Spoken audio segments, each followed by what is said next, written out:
I used to think father's rights was a phrase for guys who had too much time and a microphone, something you heard clipped into a rant over courthouse B-roll.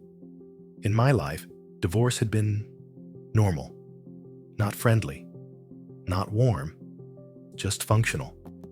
A schedule, polite texts, that careful, thin ice civility you tell yourself is better than screaming. Then I opened an envelope at my kitchen counter, saw my name in official black ink, and right under it, a date, a hearing date. Like a dentist appointment, if the dentist could decide whether your kid still knew your face. The paper smelled like nothing, which somehow made it worse. Clean, dead, the kind of font that doesn't blink. I read until one line stopped me cold. Temporary. Ex parte order. Ex parte. Decisions without me in the room. Like I was a hazard label, not a father. My son's backpack was by the door because I dropped him off that morning. He'd left a little plastic dinosaur on my entryway table, one of those treasure box ones. It was missing an eye. He'd told me that made it braver. I picked it up and rolled it between my fingers while staring at the order. Court paper in one hand, one-eyed dinosaur in the other. Two versions of my life. One with juice boxes and shark facts. One with stamps and restrictions. 2 weeks earlier, we still looked like we were going to do this like adults. I'd pull up to her building, park in the same spot, turn the radio down like it mattered. She'd bring him out with his shoes on the wrong feet because he insisted. He'd climb into my truck smelling like watermelon shampoo and old goldfish crackers and start talking before the door even shut. School drama. A kid who said a bad word. A new adventure he'd planned in his head. I'd nod and laugh in the right places and catch his face in the rearview mirror when he went serious, like he was a tiny old man solving problems. Our texts stayed polite. Too polite. Drop off at 6. Okay. He ate already. Thanks. Like coworkers who'd once shared a bed. When someone asked how the divorce was going, I'd shrug and say, "It's fine." Because that's what men say when the truth is bigger than the room can hold. The first crack didn't sound like a crack. It sounded like a reasonable request. On the phone about a pickup, she kept her voice calm. The kind of calm that makes you feel guilty for having a heartbeat.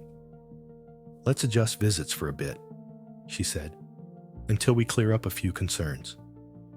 I repeated the word like it was a typo. "Concerns?" She said, "It's nothing. I just want what's best for him." When I asked again, she paused. Too long, too clean. And then, "We should communicate through the app. Please." That last word tightened, like it came from someone else's mouth. 2 days later, the envelope arrived, shoved through my mail slot with grocery flyers like it belonged there. County seal, official stamp, the kind of paper that thinks it owns your time. I sat on my couch and read, and each line made my shoulders climb higher. Supervised visitation requested. That was the line that flipped my stomach. Supervised. Like my son needed a chaperone to be safe around his own dad. The allegations were soft and vague, which is how you make something stick without proving it. Volatile, unpredictable, escalation.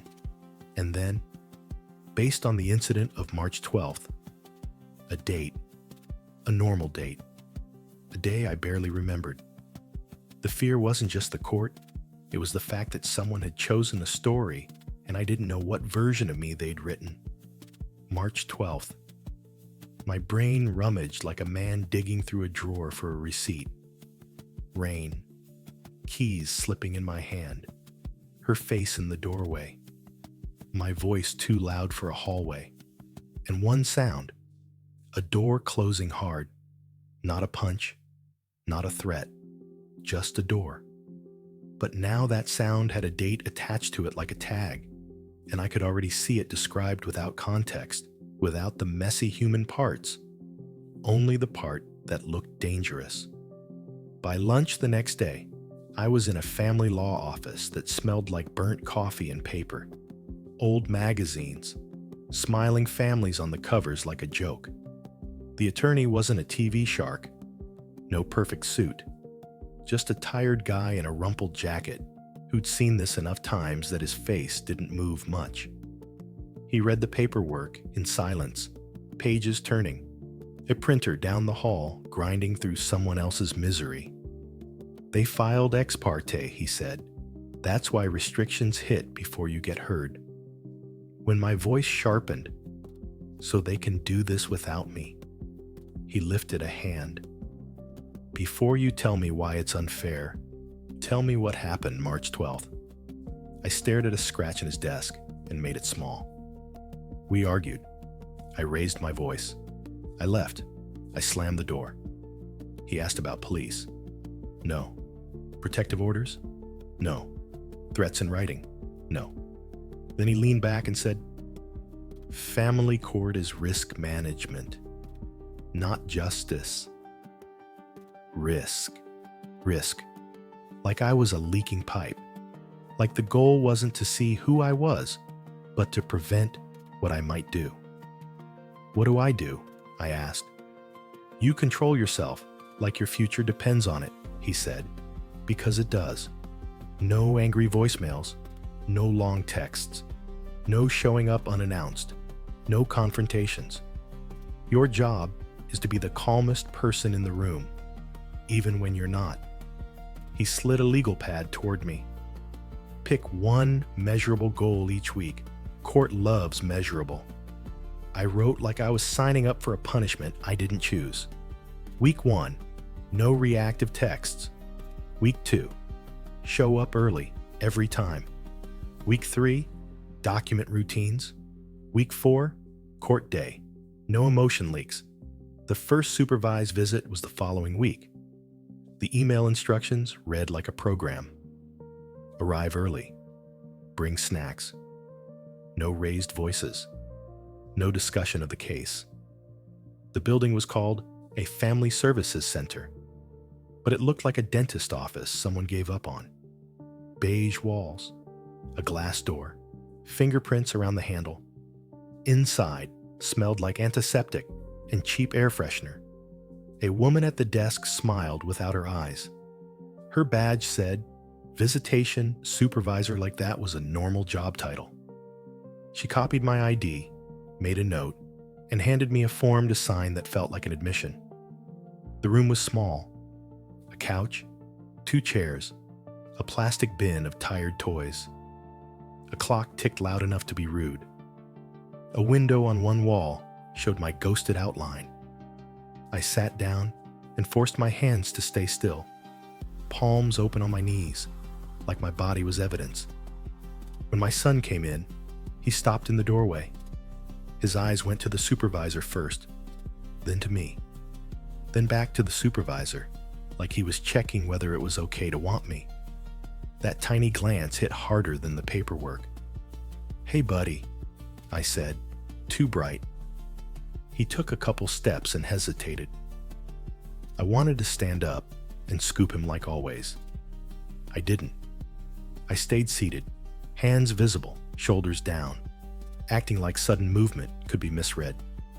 He came slowly, then suddenly, like a decision made at the last second, and climbed onto the couch next to me, not on my lap, but close enough that his shoulder touched mine. Warmth. Relief so sharp it stung. We played. We ate snacks. He talked about school like nothing had changed, and I laughed at the right parts while tracking every shift in my own voice. The supervisor's pen moved. Every time it moved, my stomach dropped. Halfway through, he knocked over a cup of juice. Small spill, big freeze. He looked at me with wide eyes, and I saw something new. fear of my reaction. Not because I'd ever hit him. Because kids absorb tone like oxygen, and somebody had been telling him what my tone meant. "It's okay," I said, voice level on purpose. "It's just juice." He blinked, then whispered, barely audible, "Mom says you get big when you're mad." Big. That word went through me like ice. I pictured myself, tall in a doorway, voice filling a hall, and suddenly, volatile wasn't a legal term. It was a shape in a kid's head. "Sometimes I get loud," I said quietly, "but you're safe with me. Always." The pen moved again. I kept my eyes off it like it could burn me. When the hour ended, the supervisor said, "Time." My son stood up, glanced at the window, then at her, then gave me a quick pat on the arm like he'd seen adults do at funerals. I smiled anyway, because my smile was the only thing I could fully control. I got into my truck afterward, with my hands shaking under the steering wheel, and drove home like I was carrying a glass filled to the brim. 3 days later, my attorney forwarded the supervisor's report. I opened it in a hardware store aisle, pretending to compare drill bits while my throat tightened. Father appeared anxious on arrival. True. Child displayed initial hesitation. True. Then, Father's tone escalated briefly during cleanup of spilled juice. Father redirected appropriately. Escalated. I hadn't yelled. I'd said it's okay. But on paper, my calm had become a blip of risk. That's when I understood the game. Not lies. Interpretations. A tight jaw becomes aggression. A man trying too hard becomes unstable. You didn't have to be dangerous to be described as dangerous. You just had to be human in the wrong room. At 2 a.m., I sat at my kitchen table with the hearing date paper in front of me and the co-parenting app open. A message from my ex. "Please confirm you will comply with supervised visits until the hearing." Comply. Like I was a dog. Rage wrote replies in my head, and my fingers tried to type them anyway. "Why are you doing this? You're teaching him to fear me." Then I pictured those words printed in court, highlighted, turned into proof. Father demonstrates hostility. I deleted everything and stared at the blinking cursor like it was laughing. In my bedroom drawer, I still had a pair of my son's spare pajamas from months ago. I held them to my face for one stupid second. They smelled like detergent and him. Then I sat on the edge of my bed and pressed my palms hard into my thighs until my legs went numb, like numb was safer than angry. In the kitchen, the fridge clicked on and off, a tiny metronome counting down days. Week 1, no reactive texts. I treated it like a shift. I wrote scripts on paper. "Yes, I confirm. Drop off at 6 works. Please communicate through the app." I practiced my tone like tone could save me. My attorney told me to make my exhales longer because long exhales calm the body. I hated needing that. I did it anyway. Money bled. Retainer, fees, gas, time off work. My boss pulled me aside under buzzing fluorescent lights. "You got something going on?" he asked. "Family stuff," I said.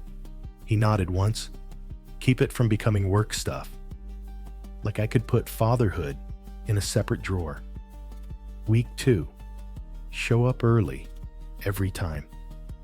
I showed up so early, I sat in my truck watching people walk in and out like I was casing the place.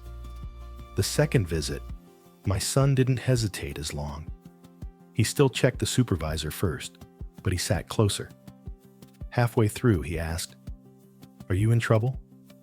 My ribs tightened around my breath. "No," I said softly. "Adults are figuring stuff out." Then he added, "Mom said you have to learn to be calm." I kept my jaw loose on purpose. "I'm practicing," I said. So our time feels good? The provocation that almost broke me came in week 3, outside her building. Timed perfectly. 2 moms with strollers nearby. A neighbor unlocking his car. Enough people to be witnesses without being involved. My son ran toward me, then slowed like he remembered a rule he couldn't name. My ex leaned in, voice low and sweet. "Please don't get worked up today," she said. "He's been sensitive." Worked up. Like I was a bomb with a loose wire. Heat climbed my neck. My hands curled into fists in my pockets. I wanted to say, "Stop narrating me like I'm dangerous." Instead, I said, "Sure," because calmest person in the room had become my job. Then I saw Mark, the guy she'd started seeing, standing near the entrance like he belonged there. He didn't smirk or glare. He just watched me with that careful, neutral expression people use when they've been warned. In the car, my son chattered about a video game. My phone buzzed. A message in the app. "Thank you for staying calm at pickup." She documented it like she was training me. Rage lifted my thumb, and I started typing a reply so fast my hands shook. Halfway through, my brain flashed a courtroom printer, spitting out my words, a highlighter sweeping them. I deleted everything. My hand slipped, and I hit send on an empty message. Just a blank bubble. Nothing. My stomach dropped like I'd fired a gun by accident. I pulled into a gas station lot and sat there breathing like I'd been running while my son kept talking in the back seat, unaware. The one-eyed dinosaur on my dashboard wobbled with my bouncing leg. Week 3 was documentation. I printed a calendar, highlighted every pickup, every visit, every time I asked for more time and got "not right now." Receipts, school events, a timeline like my fatherhood needed citations. My attorney nodded. "Measurable," he said, and then his face tightened a degree. "We need to talk about March 12th. "It was a door," I said. "I left. I slammed it." "Do you know what they're calling it?" he asked. I shook my head. "They're calling it an episode," he said. And there was a wellness check. Not an arrest, not a charge, but a call, a note, a record that someone had concerns. That's why ex parte landed. It's a paper trail. My skin went cold. I replayed the night with a new soundtrack, the slam, and then a knock I never answered because I was already walking away, angry, too proud to turn back. "We can't erase it," he said. "We can only show it's not a pattern, and you're addressing it." Addressing it how? My voice came out smaller than I wanted. "Anger management, parenting class, something voluntary," he said. "Not because you're guilty, because you're smart." Guilty burned in my mouth. I wanted to refuse on principle. Then I pictured my son in that visitation doorway, checking permission to love me, and principle started to feel expensive. So I signed up. Tuesday nights in a community center that smelled like old carpet and coffee. Folding chairs in a circle. People staring at their hands. A facilitator talking about triggers like she was describing weather. I didn't go there to be transformed. I went there to be undeniable. Week 4. Court day. No emotion leaks. My attorney drilled me. "You don't say, 'she's lying,'" he said. "You say, 'I disagree with the characterization.' You acknowledge the wellness check without feeding it. Then you stop talking." Stop talking was the hardest skill. Men like me think words can fix perception. In court, words build traps. The morning of the hearing, I wore the only suit I owned. In the bathroom mirror, I studied my face like it belonged to someone else. Tired eyes, tight jaw. A man who looked like he might argue. I forced my jaw loose. I practiced neutral. I hated myself for practicing my face. The courthouse hallway smelled like wet coats and old carpet. People on benches staring at phones. A woman bouncing a baby. A man in work boots shaking his leg so fast the bench trembled. My ex stood with her attorney, hair neat, soft sweater, folder in hand like she belonged. When she saw me, she nodded politely, and that politeness felt like power, because if I didn't match it, I'd look like the problem. Mark was there again, near a pillar, arms folded, presence, witness, backup. In the courtroom, her attorney used words like concern and best interest and pattern. He said, "the child," instead of my son's name. He slid March 12th into the record. There was a wellness check, he said gently. The mother experienced fear. Fear. The word you can't argue with without looking cruel. The judge looked at me. "Do you understand what's being requested?" I said yes. "Anything to say?" I wanted to list every bedtime story, every fever, every time my son fell asleep on my chest. Instead, I heard my attorney. Short, calm, measurable. "I disagree with the characterization," I said. "I have never harmed my child or his mother. There are no protective orders, no arrests. I've complied with every order. I'm requesting a regular parenting schedule without supervision." "Isn't it true you have a history of losing your temper?" he asked, soft as if he cared. "I've raised my voice during arguments," I said. "I'm addressing stress management voluntarily. I'm enrolled in a course. My focus is my son." He smiled like he'd gotten me to bleed. I forced myself not to explain more. My ex spoke softly. "He gets intense," she said. "He can be unpredictable. I'm not risking him." Not risking him. Clean sentence, mother sentence, hazard sentence. The judge asked ordinary questions about schedules and communication through the app. My answers stayed short. Calm. Measurable. Finally, she ruled. Temporary orders stayed for now, but visits would increase and an evaluator would report back. Not a win. A door cracked open, not thrown wide, but cracked open meant not sealed shut. Outside, my attorney exhaled. "You didn't give them a moment," he said. A moment, not years of fatherhood. A moment. 2 days later, back at the Visitation Center, I wore jeans and a clean shirt. I arrived early anyway.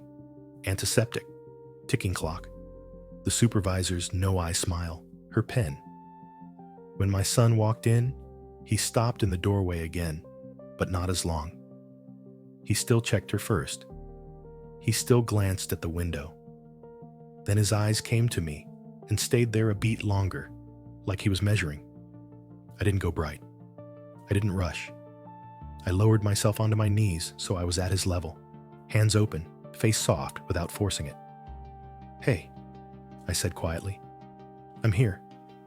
He took one step, then another, slow, like walking onto ice. His hand lifted, hesitant, fingers opening and closing, like he wasn't sure what shape this was supposed to be. My throat tightened. My body wanted to lunge forward and prove everything at once. I didn't move.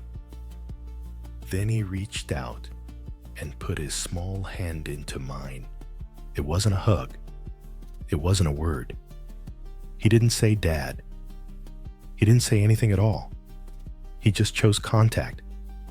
My chest tightened so hard it almost hurt to breathe. I held his hand gently, like it was something fragile and expensive. I kept my grip steady. I kept my face calm because I could feel tears pushing, and I didn't want to scare him with my own emotion. He looked up at me and asked, very quietly, "Are you still mad?" There it was. The price. Not on paper. In him. I swallowed and kept my voice low. "Not at you," I said. "Never at you." He nodded like that mattered, like that sentence unlocked something inside him. I wanted to tell him everything. How unfair it was. How hard I was fighting. How paperwork could turn a person into a monster. I didn't. Because he deserved one safe room in his life, not another battlefield. So I paid the price the only way I could. I kept my mouth shut. I kept my hands steady. I let the silence be calm instead of punishment. Later, back in my kitchen, the fridge clicked on and off. Same sound. Same light buzz. The ex parte order sat on the counter, creased where my fingers had crushed it weeks ago. I picked it up and looked at my name again, then set it down next to the one-eyed dinosaur and stared at both for a long time. Paper can try to turn you into a monster, and sometimes the only way to fight it is to refuse to become the version they're waiting for. Long enough for your kid to decide you're still you. He didn't say Dad. He just held my hand. And for that second, I knew I hadn't been erased.